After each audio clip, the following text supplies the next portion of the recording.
And he's been a Sail Now instructor. He's done so many different things as a volunteer here at the Center for Wooden Boats. And our connection with Lee is really that even though we're theoretically based in Port Townsend, this guy from Seattle, Lee Bjorklund, has sailed more nautical miles in our pocket yachter events than any other living human being, including all of us. So, you know, he really knows the subject he's going to talk to you about tonight. And so Lee, take it away. Thank you, Mark. And we need to trade. I think I have one here. No, he's right. Oh, okay. Thank you. Take that. And then we'll put it on you. Let's see. And then anywhere this fits in your pocket. All right. And then let's just test that you're on.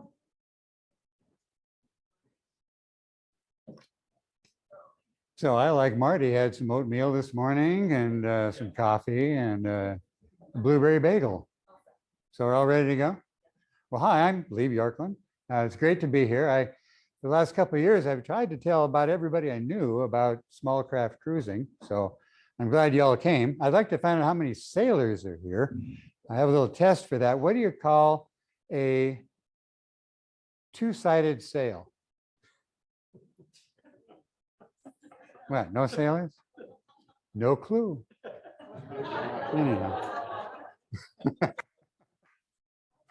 Anyhow, this is a quote from a fellow by the name of Roger Barnes. If you've not heard of Roger Barnes, he's the president of the Dinghy Cruising Association in England, New King, yeah, that place. Yeah, UK, and has sailed thousands of miles. He has lots of videos online. He has a book that he published. It's over there. You can take a look at it. It's kind of the Dinghy Cruising Bible. But I mean, this is what I'm here for today, and I think you can all read it, and the people watching on Zoom can read it as well. It's small craft cruising, I think, is just about the best way to spend your time, other than, well, I don't know what else. But I'd like to talk to you about it.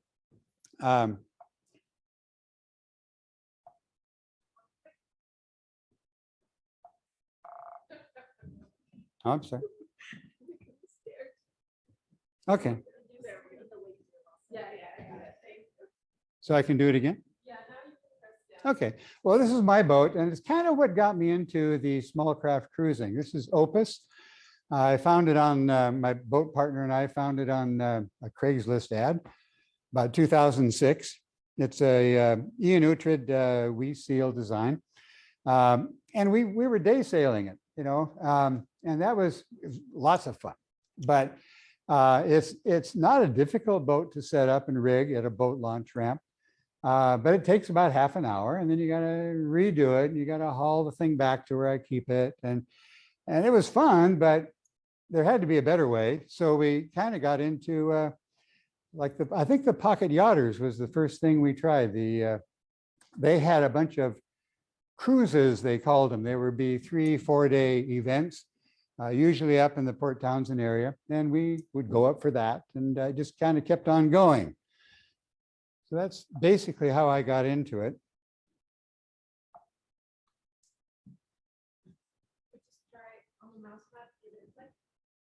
Oh, I have to do that each time. What is small craft cruising? Typically, it's boats up to about 20 feet. There's no rule or limit. Sail, row, or row sail, both. Could be gas, electric, or solar powered. Ideally, they're trailerable, because that's the beauty of small craft. You can take them anywhere. I had a large boat in a marina for 20 years, you know, paying all the monthly fees and hauling out once a year and redoing the bottom and all that stuff. If I wanted to go to the San Juans, you know, it's a while to get up there and a while to get back, and that's half your vacation. But on a trailer, you can be up there in, you know, a few hours and you've got a whole lot more sailing time. So trailerable is good. Usually a small boat, self-contained for 5 to 7 days. Think of the arrangements you need to make to achieve that. They can be open boats. They can have a small cabin or a small cuddy. One thing about small craft cruising that is really important, and the thing that I value about the pocket yachters, is the route plans rely on a study of tides and currents. These are small boats.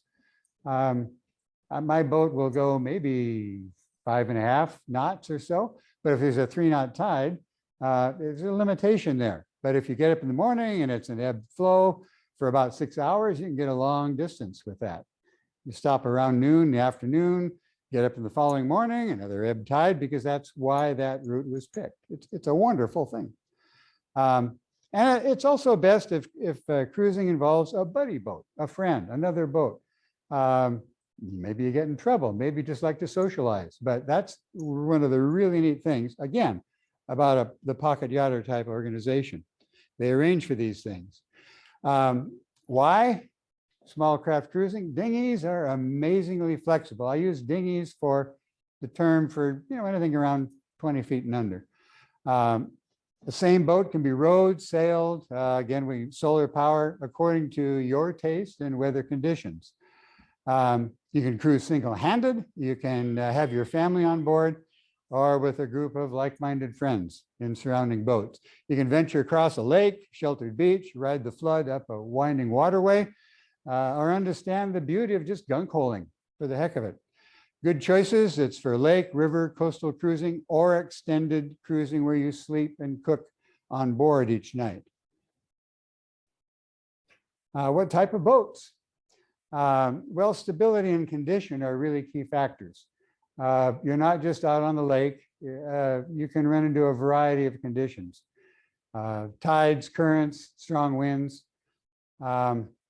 12 to 20 foot boats are the typical range, but it can be anything from kayaks to canoes, San Juan 21s, Montgomerys, Scamps, Caledonia Yawls, Potter 19s, they're all common.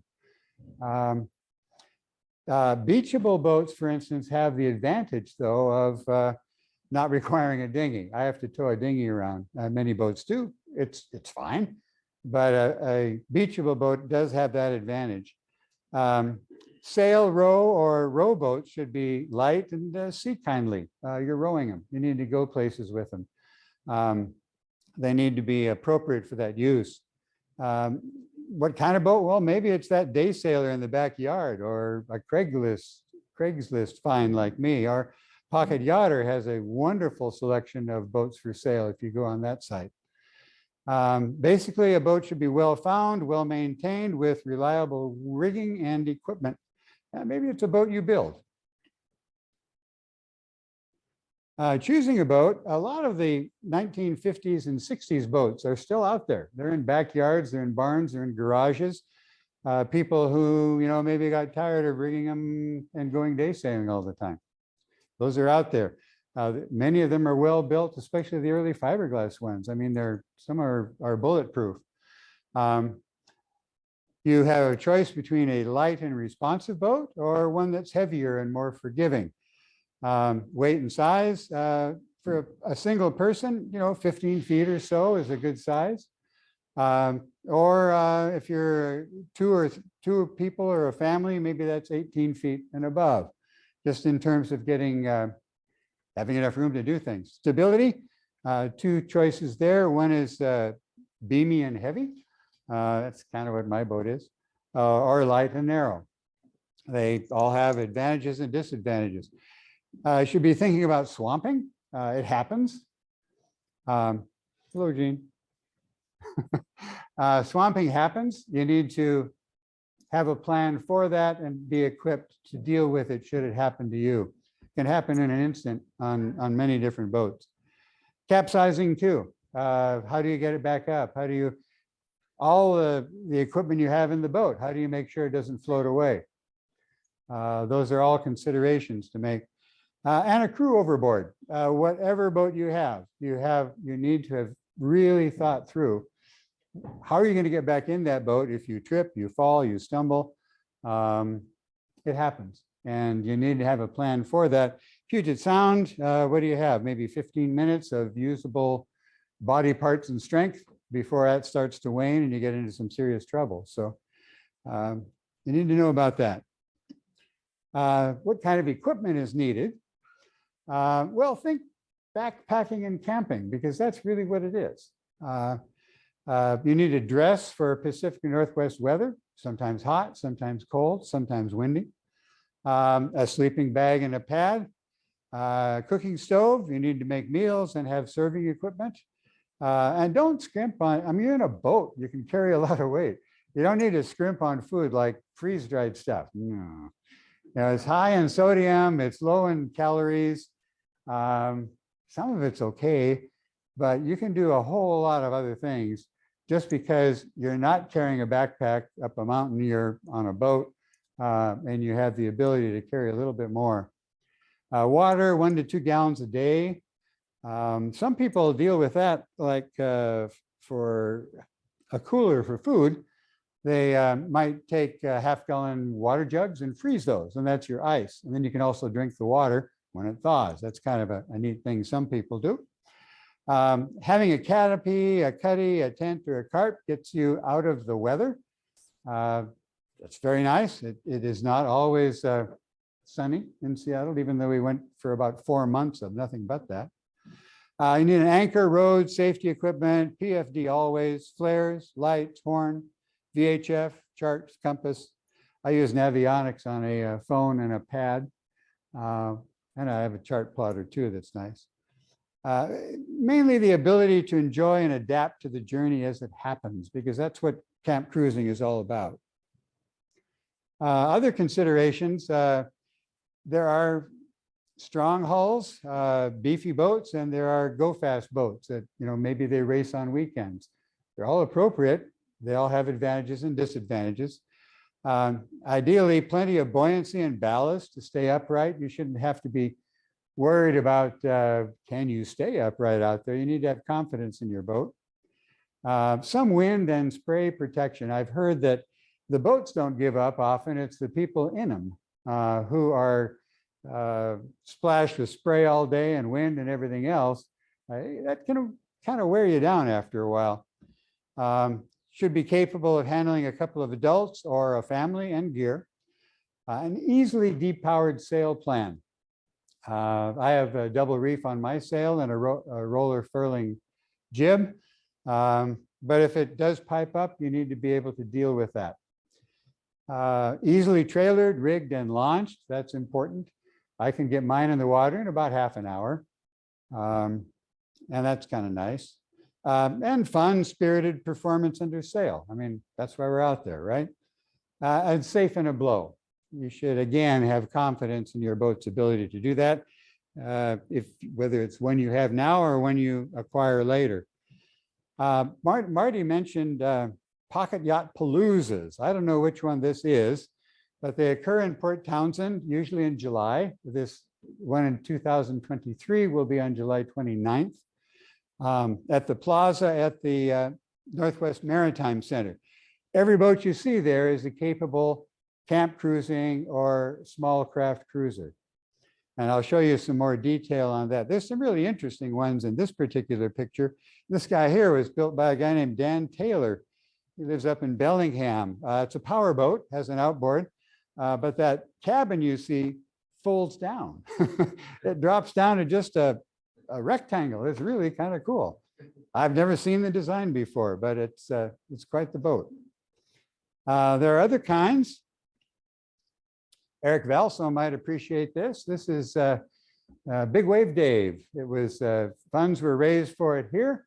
It was built here. That's Shelby Allman. I think this is in the last Salish 100 off Seattle. She was making the sails in this room the night before the Salish 100 started. It's quite a story. And in fact, in the background is Eric, I think, in the other one. This is the inside of Shelby's boat. It was during one of the 100s. You can see a couple of other boats spread out in front of her. She has everything in waterproof bags. She has basic navigation equipment there. If you'll notice, all of her waterproof bags are clamped onto the boat. Again, capsize protection. you don't want to lose that gear or have to go swimming after it. It's a well-equipped, very effective little boat. And it makes people happy.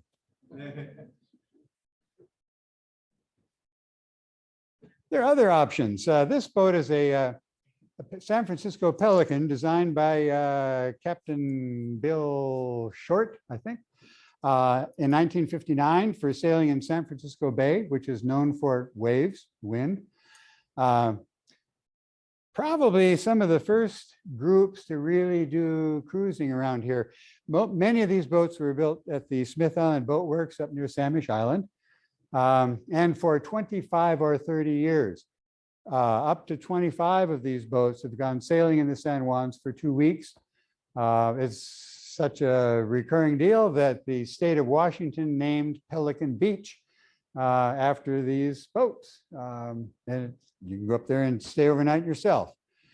And we'll talk a little bit more about Pelicans. It's 12 feet. I mean, that's an example of one people use. This is a Chesapeake light craft pocket ship. My partner and I were going to build one of these until we stumbled onto Craigslist. They're very nice little boats, sleep two quite comfortably, handle a good sea very well. This is called an AF4B. Designed by a guy named Michalik. It's a power boat. One advantage it has, this is canvas usually. It's a walk-through.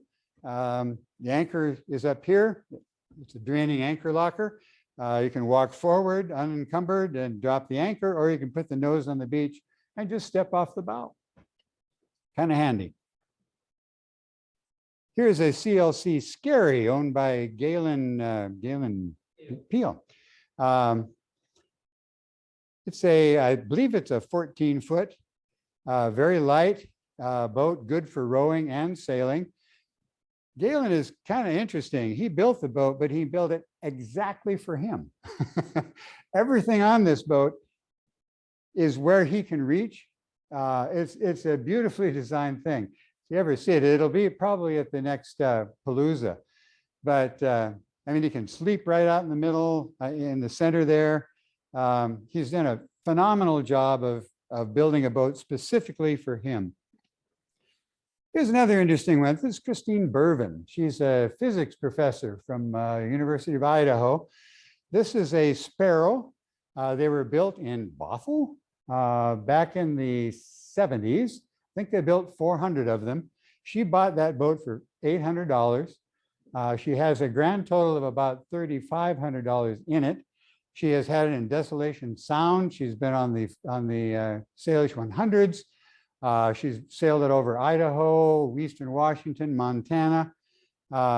Just an example of what you can do with a good, older production boat. She's just had a whale of a good time with that boat. I mean, she didn't get fancy. She doesn't have a roller furler. She has a downhaul for the jib. When she wants to douse it, down it comes. It's all good. She also made a dinghy that's a foldable dinghy. Can't remember the name of it. Can't think of what it's called. It's really quite cute. Here is, I think this is called a Gloucester Gull. Plywood boat, plans available at Duckworks for $30. This one is owned by who? Emiliano. That's, yeah, I couldn't think of it. This shows the inside, how he's rigged it up. This is what it looks like on the water. He's been in at least 2 Salish 100s I know of.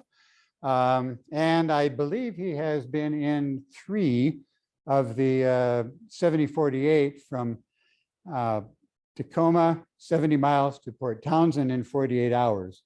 And he's made it. But this is him, paddle, sail. He's also got oars. He loves that boat. He's passed me a couple times. He goes real close in by shore and gets the back eddies. I don't know this gentleman or the boat, but he showed up when one of the cruises I organized this year. He's all set up. You know, he's got kick-up rudder, solar panels. There's no power in that boat other than what he's applying there. Nice little boat. I don't even know what the name of that boat is, but Is it? That's Roger Beachy. Oh, okay, okay. Here's another example. This family showed up at the Pocket Yacht Palooza. I think it's a 19 or 20-foot venture, if I'm not mistaken. Family paid $1,000 for it. They are, I'm sure right now, converting it into a good small craft cruising boat. There's nothing been done here. All he had done by the time of the Palooza was to clean it up and make it look pretty. But he'll be spending all winter on this, and I'm sure you'll see him on the water next year. Just another example. Here's a row cruiser, an Angus row cruiser. These have participated in the Race to Alaska. Kind of a grainy picture, but it's a row cruiser. The forward part here is actually a cabin, quite small. It's 6 feet 4 inches, I believe. You're completely enclosed. It has oars. It has sails. It's an amazing little boat. It's a trimaran in this particular case. Yes. It also is just without the amas. It's a rowboat. It's a buildable boat. Oh, and there's some other boats out there. This is called a Frankenboat. Dan Rogers out of Idaho, he has been known to take all sorts of different boats, cut the keels off. I don't even know what this started as, but by the time it's finished, it's a bona fide Frankenboat, designed specifically for him, for his purpose, and he has a whole lot of fun. He and his dog, I think it's Jamie, they're on about everything. This is not a Frankenboat. This is a very interesting 14-foot electric boat.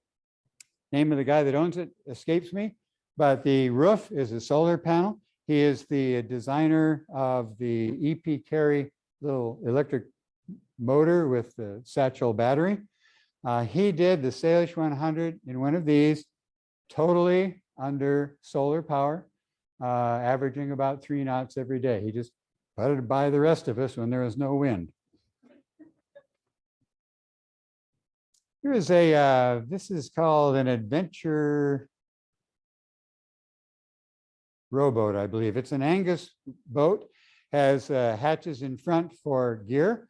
Woman by the name of Ricky somebody has had that. I think just last weekend she circumnavigated Indian Island, 15 miles.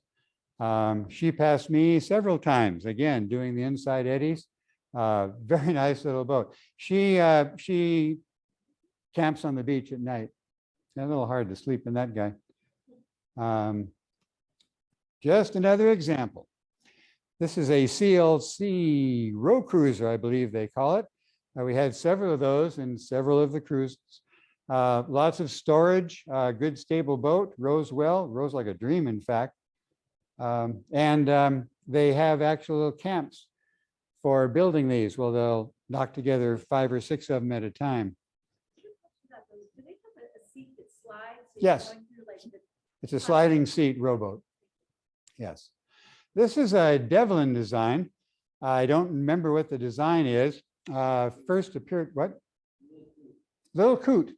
Little Coot is a sailboat. He made it into a power boat. It's got dagger boards with lines to raise them up and put them down, 10-horse motor, and a yawl rig. He did really well. That's a nice little boat. Plenty of room inside.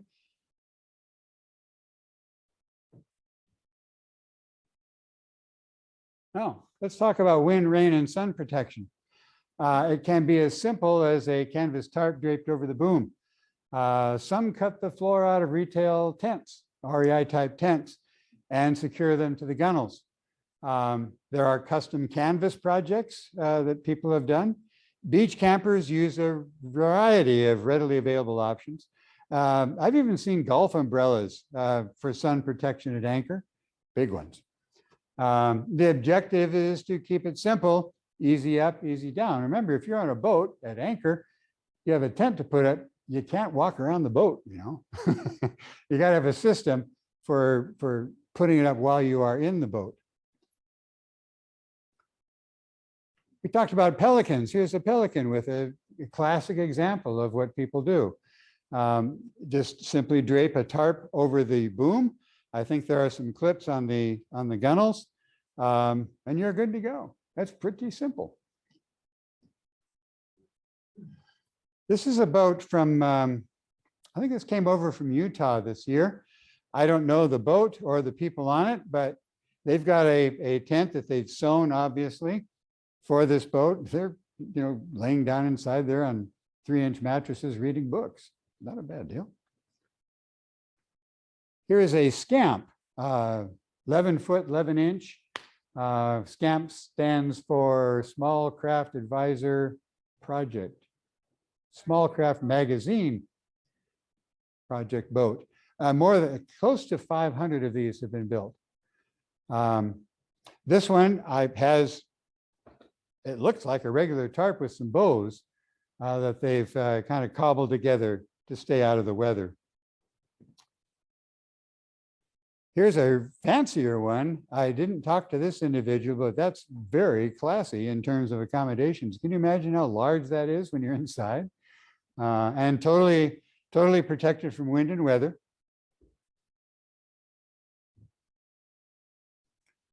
This is that Hobie thing with the, what do they call that? Is that the Adventure Island? Yes, Adventure Island. Has a mast where the sail wraps around it, so you can totally furl the sail. It has oars and the pedal system for moving the boat through the water. In this case, I mean, they just took a production tent and put it on the trampoline in the middle, and they had a wonderful time out there. Here is a Welsford navigator called Ellie. What's his name again? Joel. Yeah, Joel. I mean, he said he's got an air mattress there. His son usually travels with him. He's not bedded down yet, but again, a nice custom thing that he built himself. Here's another Welsford navigator. I think this picture was in New Zealand, but again, nice cover. All doable from the inside. You can see where it's probably attached to small hooks on the gunnel. Tucked in next to shore for a nice quiet evening. And this is just another example of a tent on a boat that came up from Oregon. Here's a totally production scamp out of the Gig Harbor Boat Works, including the custom cover. This fellow and his 2 boys were on the last Salish 100. It's a fiberglass boat. All the other scamps are wood, but they did really well in that boat. Boys had a great time. Could you talk a little about head facilities and what kind of facilities you do or don't? I had you in mind. It's coming. This, I believe, is an Ilur, French design, with a cover that is not so effective, but I mean, it served them well for a week. It's a little loose, a little floppy. In fact, the 2 crew he had stayed in a hotel a couple of nights. That happens. That happens. Cooking options. Let's get to that. Think of whatever you use backpacking or camping. Keep it simple. Alcohol stoves are great. If you have a flare up, you can put it out with water. A jet boil, I use one of those. They can boil a quart of water in 2 minutes. Single burner butane, I have one of those. A little more dicey, but when you're through cooking it, everything disconnects, and I've never had any issue with it. Some people do MREs. I mean, some of them you can squeeze the package and they heat up. That's done. Think safety. Use combustion outdoors if possible. Keep a fire extinguisher available. They come in handy, they say. Be careful. Hot things can burn people, especially if you're on an unstable platform like a boat. Here's my $10 butane stove. It really works slick. 1 canister lasts a good part of a week. I also, here's a It's called a Trangia. This is an alcohol stove available online for about 80, 90 bucks. There's another one called an Optimus.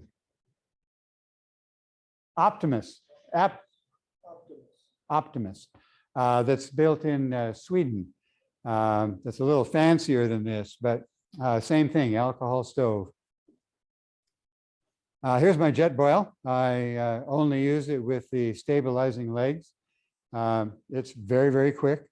Also, if it gets a little bit rough, I have a thing called not a pendulum. Gimbal, yeah. So that keeps it, if the boat's rocking up forward, backward, sideways, upside down, whatever, it keeps the liquid contained. Oh, this is another strange picture. I have 4 of these in the bottom of in my boat inside. They're my bilge cooler. There's a 2-inch foam mattress on top, and the bottom is the bottom of the boat, so it's against the salt water. I travel with a lot of root vegetables, tomatoes, and a bunch of other stuff, oranges, apples, cheese, sausage. It all stays perfectly well in there for as long as you're out. Requires a different kind of cooking, but let's see, there's one other. I have I don't have a picture of that for some reason. I have a small little pressure cooker. It's about a quart, made in India. So I just put that on. I can put in chopped up vegetables, maybe some rice, barley, soup base. A fellow who did the race to Alaska said that was the only cooking implement he took on the whole trip. It really is slick. It heats up, steam comes out. You cook it 3 minutes, take it off, and take a while to cool, open it up, and it's all done.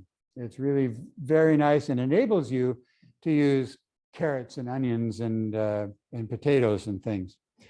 Anchoring, many options. There's Danforth, claw, fisherman, 5 to 1 scope, 10 to 20 feet of chain, that kind of stuff. There's the bow drop where your anchor is on the front, you drop it accordingly, cinch it off, and you're good. There's an anchor buddy. Have you heard of anchor buddies? I don't have a picture of one of those.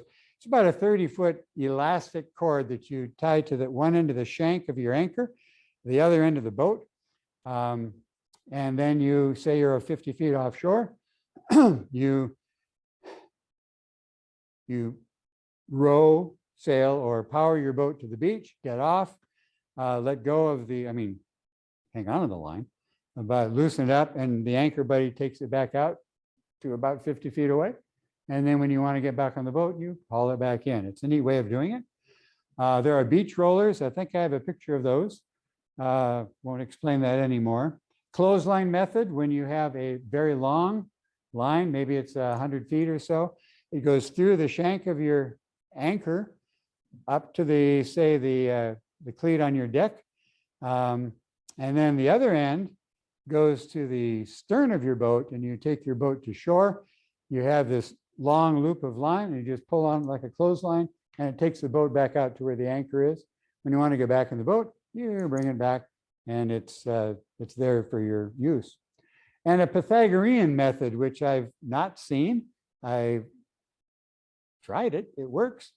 Say you take your boat maybe 50 feet offshore, and you have a 150-foot line.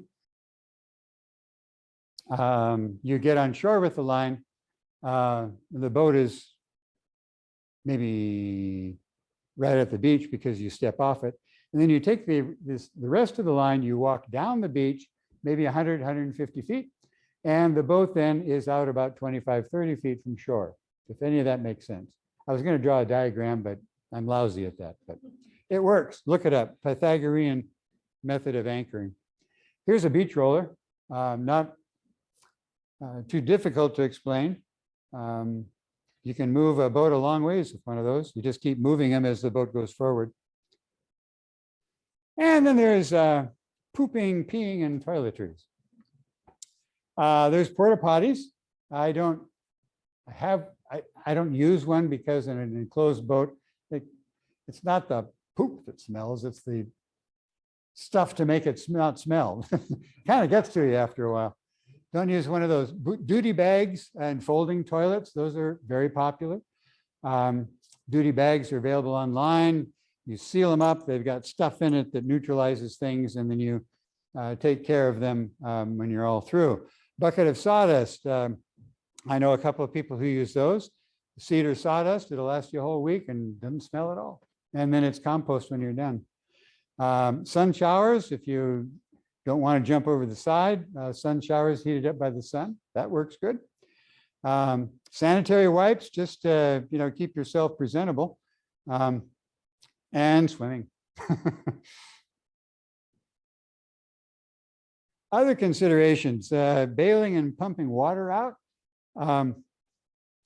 They say the best bailing device is a frightened man in a bucket. That kind of works. It's real. Again, this practice reentry method, you got to have that down pat. We've tried about 6 different methods. We have one that works. I'm always looking for one that's better. You need a basic repair kit for your boat, rigging, sails, oars, motor. Things break out there. It's another example of why it's good to cruise in company with others. Somebody always has something that'll solve your problem. That seems to be the case. And one of the, you call it, not a rule, there are no, if you're out with other sailors, if somebody's in trouble, you help them out. It's just the way it is. I think that happens. I don't care where you're sailing. That's kind of the way of the water. Running lights, a flare kit, dress for sun, rain, foul weather, all the bases. There are lists, pages long, of things you might want to consider to take with you. Those can be made available. But on the other hand, I've seen people that spend most of their time at anchor or dock sorting through all their stuff. And that can get to be a real hassle. Back to that, one of the first slides, try to keep it simple. It's an easier life out there if you just get back to getting into the backpacking or camping idea. That works really well. There are a whole bunch of resources available. These are visible online. I can send you a text with that. Pocketyachters.com at the top of the list. The Traditional Small Craft Association, Dennis Wang is past president of the local one. They're on Facebook, the Illure les Canots. It's all in French, but really good videos and pictures. Western Oregon Messabouts, they call the Coots. They're down in the middle of Oregon on the coast. Really a wonderful group. They have probably the most definitive cache of boating information online you'll find anywhere. It's worth looking up just for that. Trailer Sailing is another site on Facebook. Roger Barnes, his book, he runs a number of videos on his trips. Just look up Roger Barnes and you'll find them. They're on YouTube mainly. Really neat stuff. And his boat is nicely fit out. Galen Peel Adventures, Inside Waters. Mentioned Galen before. He does a beautiful job of documenting his little cruises around the Sound. John Welford Design, that's a good site to look up on the internet. And a lot of people post things there. He is a designer of some 45 different boats that are just gorgeous. Dinghy Cruising Companion, that's a book by Roger Barnes. Beach Cruising and Coastal Camping by Little and Walsh. I have copies of these over on the table. And Dinghy Cruising by Margaret Dye in, what are those boats, Voyagers? Doesn't matter. Books over on the table. Another thing over on the table, and I tell you what, for those of you who are watching by Zoom, if you have any interest in being included in future emails about Pocket Yachter events, activities, plans, cruises, get a hold of me, Lee Bjorklund at hotmail.com. I have a phone number. Or there are sign-up sheets over here where you can leave your name, email, and phone number there as well. Could I call on Marty to talk about Pocket Yachters? Okay, can we do that, Marty? If you wish.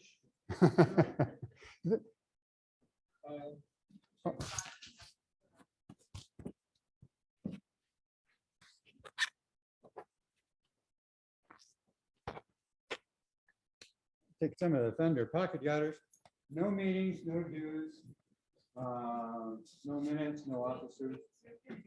Okay. You can tell them.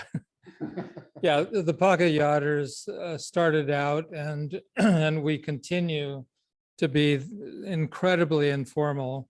As he said, without a mic, we have no officers, no dues, no business meetings, no treasury.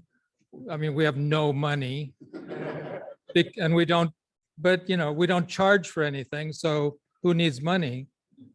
But we are rich when it comes to organizing lots of on the water events for, especially for small boats. You know, the last 2 or 3 years have been frustrating for all of us because we've been off the water in terms of a lot of the scheduled events because of COVID.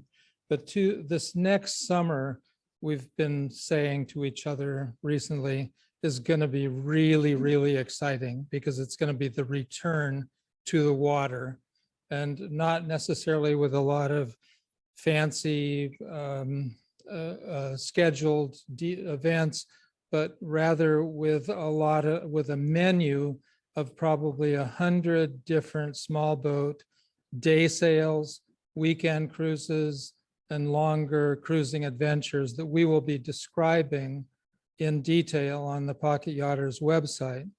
And Lee will be organizing a lot of Pocket Yachters events with a special focus on people who live in the Seattle area.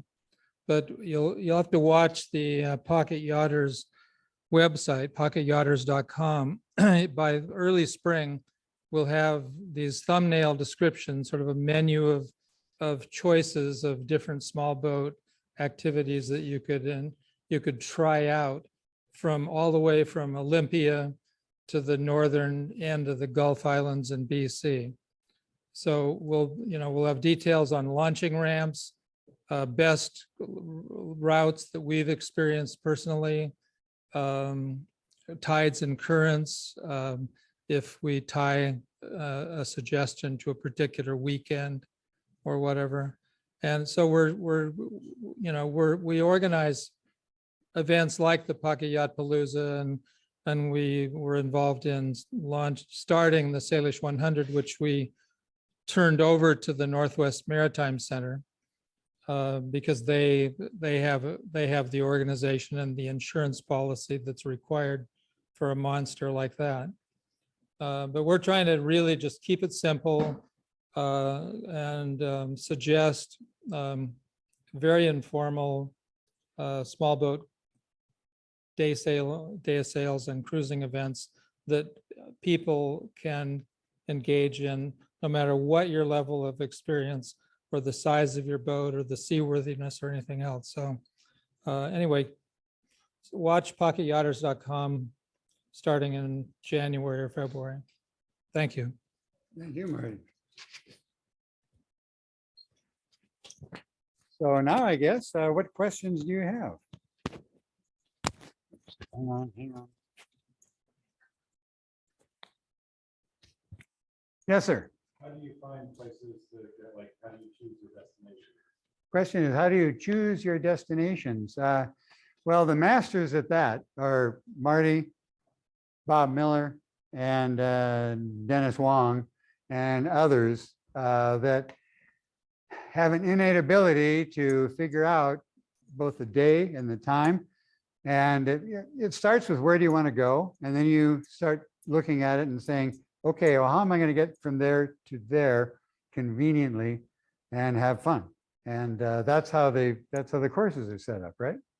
Yeah, and it helps to be really old. So that, we've had time to try all the different routes and destinations out. Other questions? Yes, sir. I thought I saw on one of the pictures of Opus a roller furler on your head sail. That's And I'm wondering if your roller furler reefs and how important that is for Opus. And I ask because I have a 19-footer with a roller furler that is not rated to reef. So I'm wondering how much jeopardy I'm putting myself in not being able to reef. question is, he saw a roller furler on Opus and was wondering if that reefs, and I don't know that I understand the question. I have a roller furler on my working jib. When the wind gets up, I've got a double reef in my main, and I just roll in the jib. It sets fine. That's what I call reefing the jib. I can get it down to a handkerchief, or I can get it out to full size. It's just it's a Schaefer roller reefer reefing system, and there are no wrinkles. It continues to be a very effective working sail, no matter how big or small it is. Yes, yes. Oh, I see. Solid piece. Yeah, yeah. I don't have hanks on my sail. On the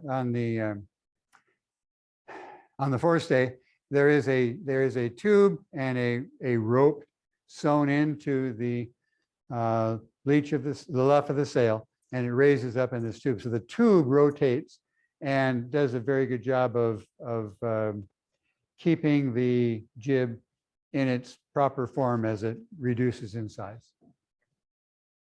Yes, sir. So if you have a small sailboat that can't get too close to shore because of the field, Hmm. you need a dinghy. Are there any actual really elegant solutions for the dinghy, or do you have to tow it? Does it slow you down if you're towing the dinghy? One I would suggest would be the Portage Pram. I had one of those. They're very, very light, weighs 30 pounds. They row very well. Paul West enjoyed rowing it, I think. But I don't even know it's there. I mean, there's no jerking around in waves. I'm sorry. You asked if there is an elegant solution for a small dinghy in a boat you can't get to shore. That would be one example. There are many others. Some people use inflatable kayaks. Those work. Many of those are easy to inflate. My current dinghy is a West Marine 7.5-foot inflatable. Holds 991 pounds, and they don't row very well, but they're not going to get in trouble.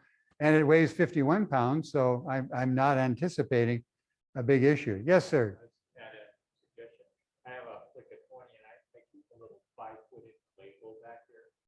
Up on the stern in the water all the time. It's also if I fall overboard, and that. It doesn't slow you It's down. like nothing back there. That's perfect.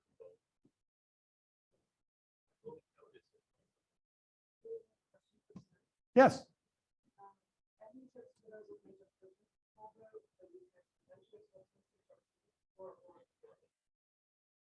For a person looking to acquire a small boat, the first thing is what is your intended use, and then look for something that will satisfy that safely and conveniently. It can be new, it can be old. There's hundreds of different kinds of boats out there, but how are you going to use it? Where are you going to use it? How often are you going to use it? Those are all the primary considerations, and I think you move on from there.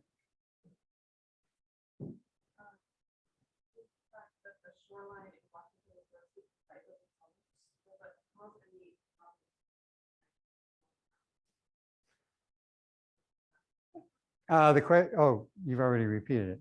No, Okay, the question is, with privately owned land around Puget Sound, does that pose any problems with cruising a small boat?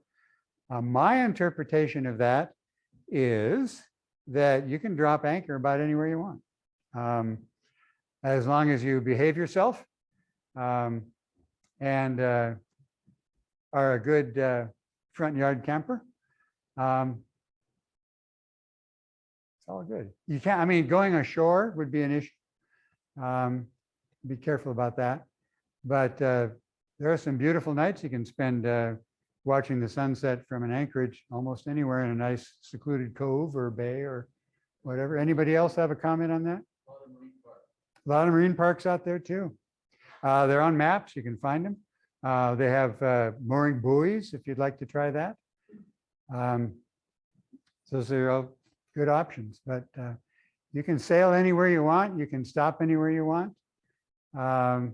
Just be a good citizen when you do so and a good boater, because everything you do reflects on everyone else that comes by there the next time. Dennis, yes. Small boats can get a bad reputation in town if they don't follow the rules of the road. Must do, so there are traffic lanes and whatnot.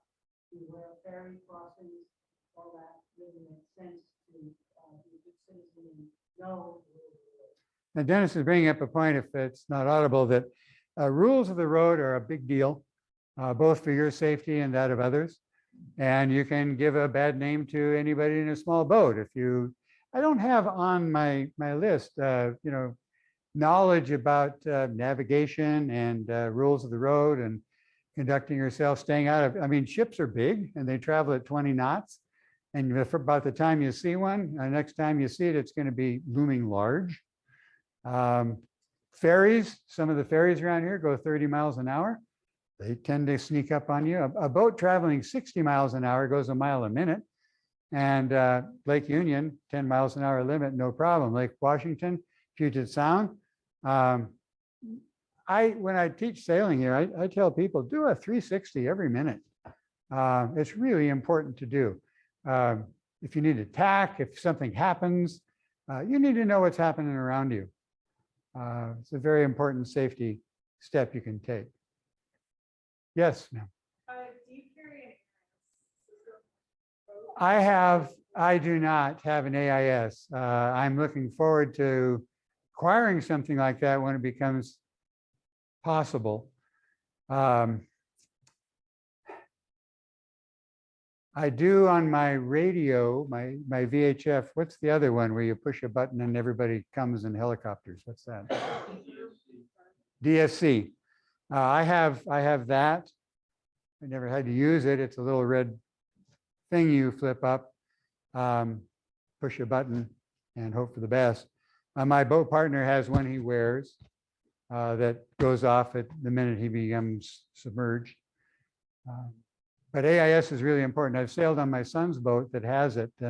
I keep it on my phone and can actually look at it out there on the water. There's a free one out. You can see which boat it is, where it's headed, how fast it's going.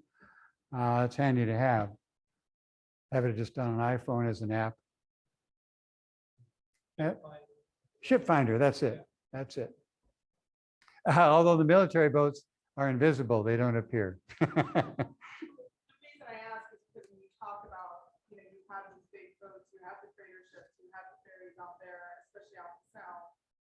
And that's their way of knowing that you're there. Yes. Because Yes. they're big, you're small in Yeah. comparison, and they're going fast. Yeah. So it's their way to know that, okay, technically you should be avoiding them. Yeah. They're the commercial traffic, but The commercial lanes are marked. yeah. Carry a chart, stay away from them. Yeah. If you cross them, be really careful, do it at right angles.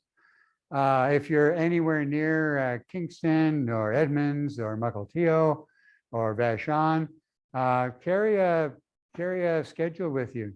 Know when those boats are coming, the ferries are coming. You owe it to them. For recreational use, radar reflector is cheaper than AIS. Because if you want them to see you, you have to have a transport. Right. Yeah.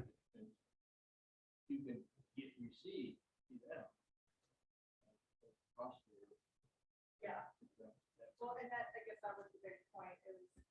if there's a way for them, for you to make sure that they can see you, yes, you're liable to, you're the one responsible for avoiding them, but if they can at least see you, they know to try to avoid you if you are not getting out of the way.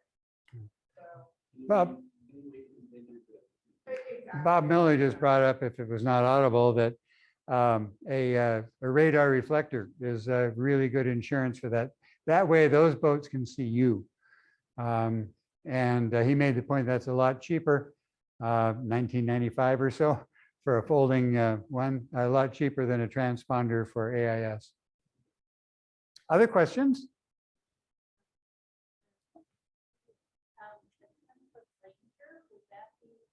There were at least 2 of them on each of the last Salish 100s. They're very nice boats.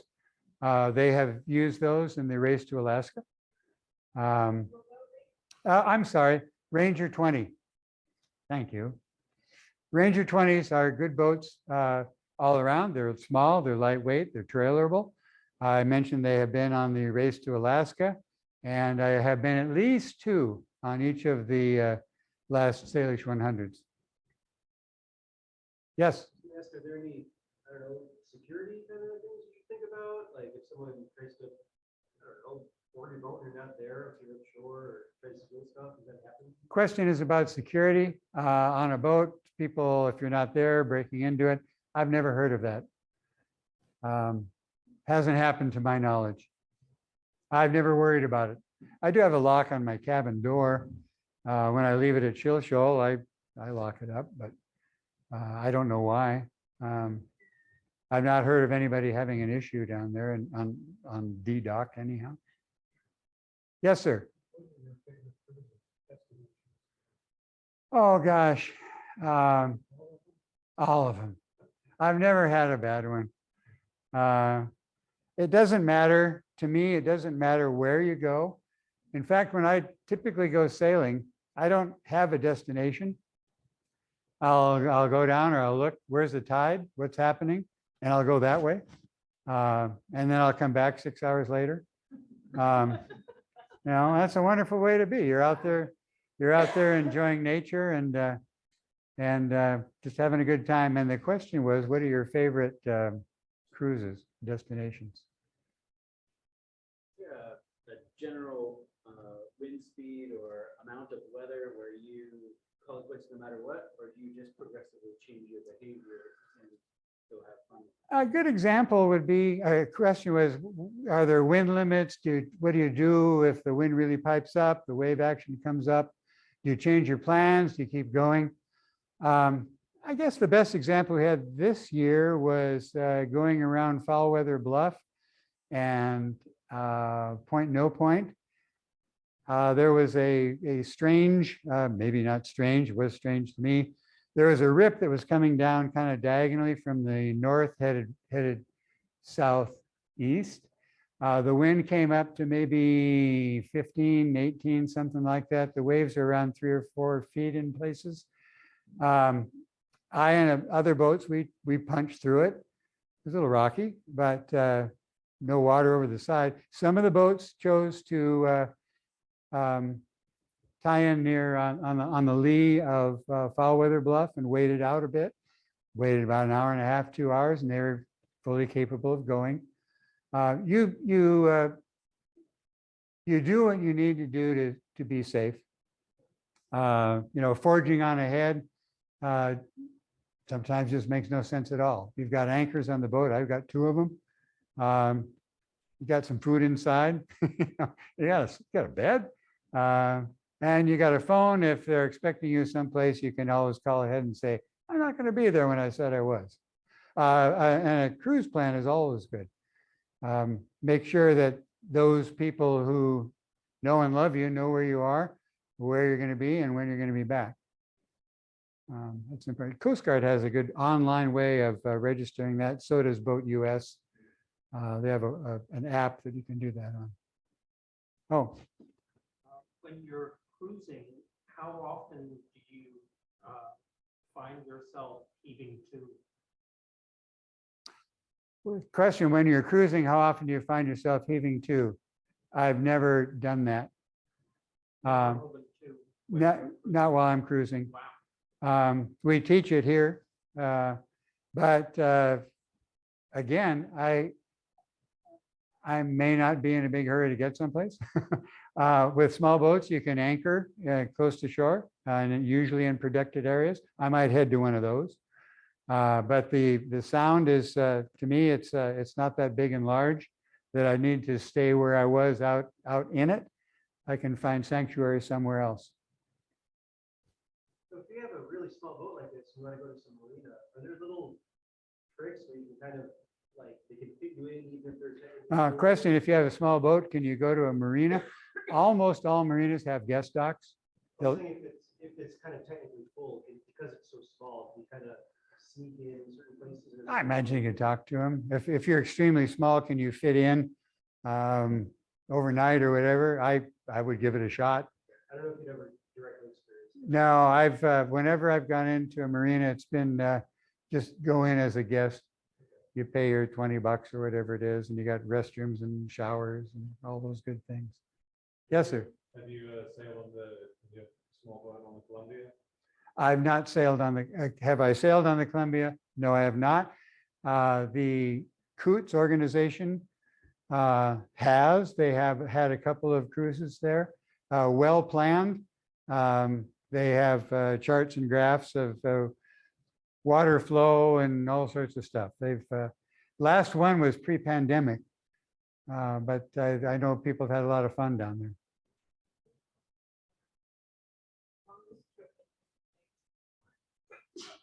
Oh, I don't know. I think I've been out 2 weeks. I don't know how many miles. I typically do 20 miles a day. Just keep it simple and easy. And then our last question, about how much acreage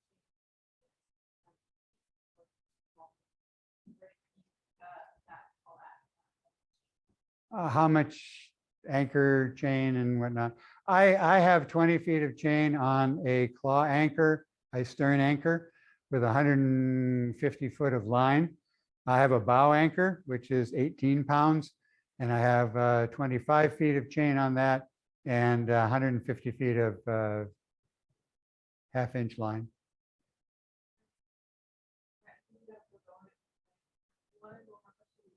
Oh, one more question? Yes. Headspace, you're a tall guy. What type of boats would you recommend are good for tall people that so you're not constantly having to duck every time you attack? Well, that would be my son's 46-foot Bill Garden sloop, but Okay, small boats. I have calluses all over my head. The question is, what about headspace in a small boat? What I like about my boat, and I think would be applicable in other boats, is how is your sitting headspace in the boat? Mine is really nice. I have a backrest. I have put my feet out. I have 4 inches of headroom. That's all I need. I can stand. I have a hatch that slides open, so I can stand up. I think one picture showed me standing up in the cabin. I'm about that far out, but it's you wouldn't want to be in a boat that you couldn't sit up in. It's important to be able to do that, to cook, to read, just to be comfortable. So if you have a hard top, old guys like me, we like a lid on our boats. But you saw some of the others with the tents, and they could stand up and walk around, some of those guys. That's it. Thank you very much for coming. I guess there are